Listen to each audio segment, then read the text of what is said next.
Një zhvillim i papritur ka ardhur nga raportet më të fundit mbi lëvizjet e pensionistëve italianë jashtë vendit, ndërsa në përgjithësi numri të moshuarve që zgjedhin të jetojnë në shtete të tjera është në rënje, një përjashtim i qartë ka dalë në pa. Shqipëria, vendi tonë po i shtohet gjithnjë më shumë një kategori e re emigrantësh, pensionistët italianë që kërkojnë një jetë më të lirë, më të ngrohtë dhe me taksa minimale. Sipas të dhënave zyrtare nga INPS, Instituti Italian i Sigurimeve Shoqërore, Shqipëria është një nga destinacionet e pakta që ka regjistruar rritje të ndjeshme të pensionistëve të ardhur gjatë 5 viteve të fundit. Vetëm në vitin 2023 janë transferuar rreth 100 pensionistë italian, duke çuar totalin në rreth 200 që nga viti 2019. Sipas Corriere della Sera, arsyeja kryesore pse zgjedhin Shqipërinë është regjimi fiskal i favorshëm që nga viti 2021. Shqipëria ofron përjashtim të plot nga tatimi për të ardhurat nga pensionet, me pak fjalë. Pensionistët italianë marrin të njëjtin çek nga INPS-ja, por nuk paguajnë taksa në Shqipëri.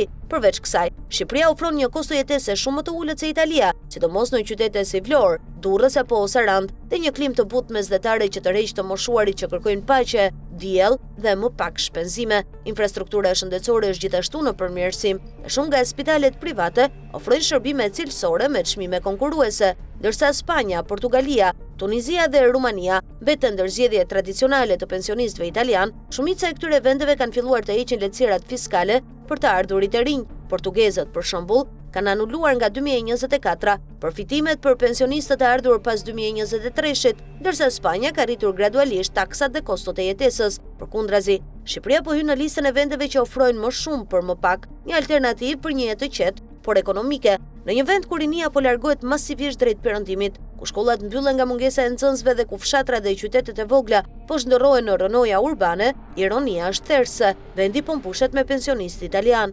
Ndërkohë që shqiptarët kërkojnë çdo mënyrë për t'u larguar nga Shqipëria për një jetë më të mirë, italianët e moshuar zgjedhin këtë vend pikërisht për atë që shqiptarët po braktisin, diellin, qetësinë dhe çmimet e ulta, një absurdiman social dhe ekonomik që tregon kontrastin brutal mes asaj që Shqipëria ofron në sytë të huajve dhe asaj që nuk arrin të ofrojë për të vetët.